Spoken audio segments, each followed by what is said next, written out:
Halo guys, balik lagi di Dharma Friday. Kenapa banyak umat berdana jubah? Padahal kan para biku hanya diperbolehkan punya 2 jubah. Dan kalau setiap tahun umat berdana jubah terus, lama-lama akan mubazir. Iya nggak sih? Mending bikunya banyak lah. Umat Buddha aja banyak yang nggak berminat jadi biku. Bahkan banyak yang sudah ditahbiskan aja kemudian lepas jubah. Apa nggak jadinya buang-buang jubah? Gimana tuh? Sebelum aku lanjut, coba teman-teman share deh di bawah gimana pendapat kalian tentang hal ini. Wah, nggak kerasa. Sebentar lagi tutup tahun nih guys. Siapa di sini yang tahu perayaan umat Buddha menjelang tutup tahun? Kalau masih ada yang nggak tahu urutan perayaan umat Buddha, aku sarankan kalian mengikuti alur-alur video yang sudah diurutkan sesuai kalender Buddhis ya. Linknya sudah aku taruh di description box di bawah. Kalau udah lihat urutannya, pasti udah tahu dong setelah masa fasa kita merayakan yang namanya Katina. Perayaan Katina identik dengan bulan berdana, karena setelah 3 bulan lamanya para biku berdiam di satu vihara selama musim hujan, menyesuaikan tradisi di India Nepal kuno saat itu, akhirnya para biku bisa kembali membabarkan dhamma dengan berkeliling ke berbagai tempat. Biasanya di perayaan Katina, umat Buddha hanya mendengarkan ceramah tentang manfaat berdana. Tapi tahu nggak, ada sesuatu yang nggak kalah penting sebelum terjadinya peristiwa Katina. Ada yang tahu nggak? Coba komen dulu di bawah ya sebelum aku mulai pembahasannya di episode Dharma Friday kali ini.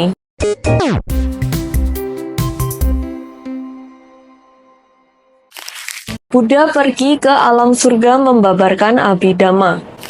Setelah 7 tahun, Sang Buddha mencapai penerangan sempurna. Beliau pergi untuk berfasa atau berdiam selama 3 bulan ke Aula Sudama yang merupakan sebuah aula tempat berkumpulnya para dewa dari berbagai alam untuk berdiskusi dhamma yang berlokasi di alam Dewa Tawatimsa. Wih, beneran nih, dewa bisa kumpul-kumpul dan berdiskusi. Wah, kalau teman-teman baca Tripitaka, pasti teman-teman akan menemukan kisah-kisah mind-blowing tentang makhluk-makhluk dari alam kehidupan atau dimensi lain ya, yang sering berdiskusi dengan Sang Buddha. Salah satu momen peristiwa yang akan aku ceritakan ini guys. Tapi sebelumnya aku mau jelasin dulu tentang kitab suci umat Buddha yang disebut Tipitaka atau Tripitaka yang artinya 3 keranjang. Sebenarnya agak kurang cocok ya kalau disebut kitab, karena bukan hanya terdiri dari sebuah buku yang jumlahnya ada 3, melainkan lebih ke penemuan Buddha tentang segala fenomena berkondisi atau tidak berkondisi yang memang sudah eksis di alam semesta ini.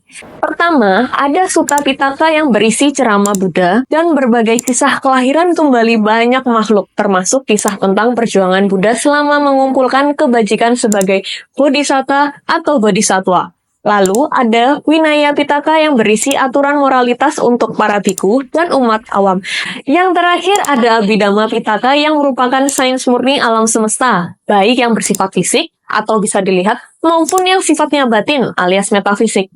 Nah, konon Abhidhamma ini katanya tidak ditunjukkan kepada makhluk manusia, melainkan pengetahuan ini khusus dibabarkan kepada para dewa. Loh, kok bisa gitu? Ya, karena Abhidhamma ini sulitnya bukan main. Abhidhamma merupakan pengetahuan yang murni apa adanya tentang alam semesta. Bisa dibilang ini adalah bentuk paling apa adanya sebuah pengetahuan, tanpa adanya penambahan atau dibuat lebih halus untuk dimengerti oleh manusia. Makanya itu, Buddha pertama kali mengajar Abhidhamma ini di alam dewa. Meskipun banyak kesenangan indrawi, tetapi karena buah kebajikannya, makhluk-makhluk yang terlahir di alam dewa memiliki pengetahuan yang lebih advance timbang manusia. Ini bukan merendahkan manusia loh ya, tapi faktanya sejak kelahirannya, para dewa itu punya pengetahuan batin seperti bisa terbang, bisa melihat sampai ribuan kilometer, bisa tembus tembok, bisa mendengarkan suara-suara dari alam lain, dan pengetahuan batin lainnya yang kalau untuk manusia itu harus dicapai dengan meditasi. Intinya tuh, para dewa memiliki keunggulan tersebut dibanding manusia. Membabarkan Abhidhamma untuk sang ibu. Ibunda Pangeran Siddhartha yang bernama Ratu Mahamaya telah meninggal dunia setelah melahirkan Pangeran Siddhartha. Kemudian terlahir sebagai dewa di alam Dewa Tusita, yaitu alam dewa tingkat keempat di dalam kosmologi ajaran Buddha. Nah, ketika Pangeran Siddhartha kemudian mencapai pencerahan sebagai Buddha, sebagai wujud bakti beliau kepada ibunya, Sang Buddha mengajarkan Abhidhamma ini di Tawatimsa. Aula Sudama di alam Dewa Tawatimsa ini kan semacam titik kumpul para dewa. Jadi dewa-dewa yang dari alam lebih tinggi seperti alam Dewa Tusita biasanya akan turun ke Dewa Tawatimsa untuk mendengarkan Dhamma. Kenapa begini? Apakah karena Buddha nggak bisa ke alam dewa yang lebih tinggi? Bisa-bisa aja sih guys, Sang Buddha itu saktinya luar biasa. Jangankan alam dewa, bahkan alam Brahma yang lebih tinggi aja beliau mampu.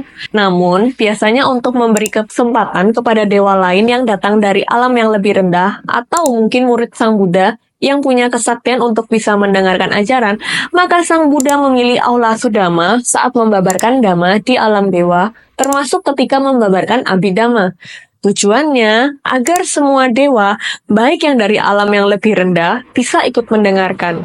Sudah bisa bayangkan kan betapa kerennya Sang Buddha? Nah, karena perbedaan ruang, maka waktu pun berbeda. Otomatis ketika di alam Dewa Tawatimsa berlangsung 9 menit, di alam manusia terasa seperti 3 bulan. Salah satu pengetahuan batin yang dikuasai oleh Buddha dan juga beberapa murid beliau adalah bisa menyamakan waktu di dalam ruang dimensi yang berbeda. Untuk hal ini, fisika kuantum aja masih belum bisa menjawab misteri waktu dan ruang. Tetapi Buddha dan murid-muridnya lebih dari 2500 tahun yang lalu sudah menguasai dan mempraktekkan pengetahuan tersebut loh. Nah, yang lebih kerennya lagi, selama rentang waktu tersebut, melalui pengetahuan batin yang bisa disebut abhina, beliau mengarahkan pikirannya membentuk sosok diri berpindah patah, alias berkeliling untuk derma makanan di salah satu dari 4 benua manusia, yaitu Utara Kuru. Konon, benua Utara Kuru ini adalah benua manusia yang paling dekat dengan alam Dewa Catu Maharajika, alias alam dewa tingkat paling rendah. Kapan-kapan kita akan bahas tentang kosmologi Buddha dan 4 benua manusia ya guys.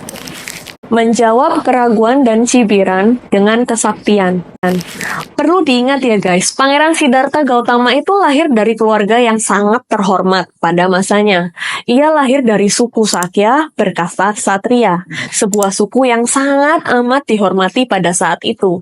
Jadi bisa bayangin para tetua dan orang-orang amat sangat sombong dan menjunjung hierarki. Termasuk ketika Pangeran Siddhartha melepas semuanya dan menjadi pertapa, kemudian mencapai pencerahan menjadi Buddha. Enggak semua orang itu mau percaya atas pencapaian kebudaannya, petapa Siddhartha, dan mereka malah merendahkan kualitas dan mengejek beliau.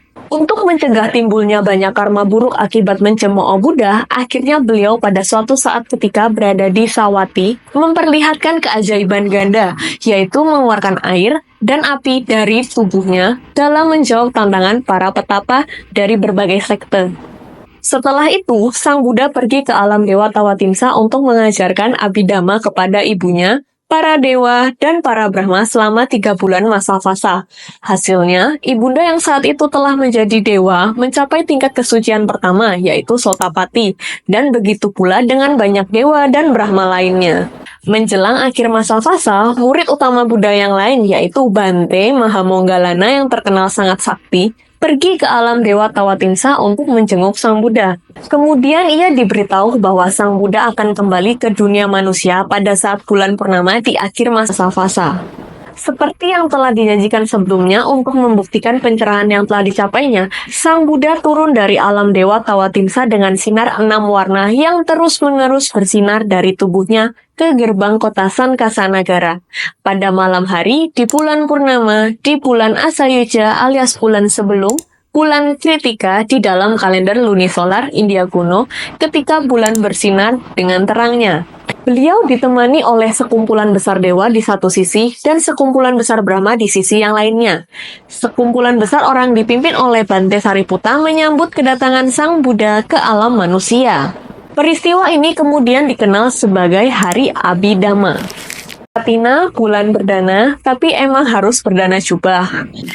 Jadi, perayaan Katina sebenarnya bukan hanya tentang berdana, tetapi juga sebuah perayaan penting kesempurnaan dari Pitaka atau keranjang dari kitab suci yang akhirnya dilengkapi dengan kelahiran Abhidhamma di tahun ke-7 setelah Buddha mencapai pencerahan sempurna.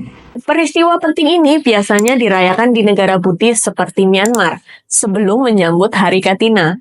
Walaupun di Indonesia sendiri kita lebih sering mengingat Hari Katina sebagai bulan yang tepat untuk berdana. Katina sering disebut bulan berdana dikarenakan pada Hari Katina, para biku sudah tidak lagi berdiam diri di satu tempat. Para umat biasanya akan menyebut hari ini dengan berdana 4 kebutuhan pokok para biku, atau yang disebut Catu Pacaya, yang terdiri dari jubah, makanan, tempat tinggal, dan obat-obatan. Nah, dari 4 kebutuhan ini, biasanya yang paling menonjol adalah dana jubah. Kenapa banyak umat berdana jubah? Padahal kan para biku hanya diperbolehkan punya 2 jubah. Dan kalau setiap tahun umat berdana jubah terus, lama-lama akan mubazir. Iya nggak sih? Mending bikunya banyak lah. Umat Buddha aja banyak yang nggak berminat jadi biku. Bahkan banyak yang sudah ditahbiskan aja, kemudian lepas jubah. Apa nggak jadinya buang-buang jubah? Gimana tuh? Sebelum aku lanjut, coba teman-teman share deh di bawah gimana pendapat kalian tentang hal ini. Jadi, tenang aja ya guys, nggak ada suatu perbuatan sekecil apapun yang sia-sia di alam semesta ini. Mau itu perbuatan baik atau perbuatan buruk, pasti akan menghasilkan hasil. Ibarat orang tanam buah mangga, pasti akan berbuah mangga kan? Entah kapan berbuahnya. Yang jelas akan berbuah suatu waktu. Hal yang sama ketika seseorang berdana. Menurut pendapat dari banyak ahli, jika seseorang berdana jubah di kehidupan saat ini, maka di kehidupan mendatang apabila bertekad menjadi seorang biku, dan kebetulan terlahir di zaman Buddha Meteya atau Buddha-Buddha berikutnya di masa depan, akan memudahkan orang tersebut untuk mendapatkan jubah. Karena bahkan di zaman Buddha Gotama aja, banyak orang-orang yang sudah mencapai pencerahan dan ingin ditahbiskan menjadi biku, tetapi sulit mendapatkan jubah. Hal ini dikarenakan buah karma di kehidupan lampau mereka. Contoh yang paling terkenal adalah tentang Bahia Daruciriya. Beliau adalah murid Buddha yang tercepat mencapai pencerahan, bahkan ketika sedang berdiri sambil mendengarkan kata-kata Buddha. Namun ketika beliau memohon ditahbiskan menjadi biku, dan Buddha meminta Bahia Daruciriya mencari jubah dan perlengkapan biku, beliau tewas diseruduk raksasa berbentuk sapi. Coba bayangkan, tinggal selangkah lagi jadi biku, tapi belum sempat jadi biku. Untungnya beliau meninggal setelah mencapai pencerahan, jadi sudah keluar dari siklus samsara ini. Jadi, jika teman-teman mau dana jubah pada saat hari Katina atau hari-hari lain, jangan pernah mikir jubah tersebut akan sia-sia atau jadi terbuang percuma. Ingat, tidak ada perbuatan yang sia-sia. Ingat ya, Katina bukan sekedar ajang pamer diri bisa berdana seberapa banyak ke biku. Kalau belum bisa berdana jubah, ya nggak apa-apa. Bisa berdana yang lain dari kebutuhan para biku. Yang terpenting pada saat berdana harus dilandasi dengan pikiran yang bijaksana dan penuh kerelaan. Bahkan kalau nggak bisa berdana 4 kebutuhan biku sekalipun, teman-teman masih bisa melakukan kebajikan yang lain. Buddha menyebutkan selain dana ada juga sila atau latihan moralitas dan samadhi atau latihan konsentrasi serta pana atau latihan perkembangan batin untuk menunjang matangnya spiritual kita. Intinya, nggak usah melekat sama keharusan berdana, karena berdana atau dana sesungguhnya bentuk latihan paling kasar.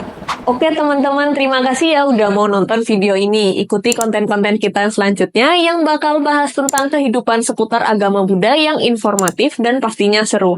Kalau ada yang mau kasih revisi, pertanyaan, atau menambahkan pendapat, bisa langsung aja tulis di kolom komentar ya. Kita akan diskusikan bareng-bareng guys. Jangan lupa buat like, komen, dan subscribe biar kalian gak ketinggalan update seputar Buddha. Bye-bye!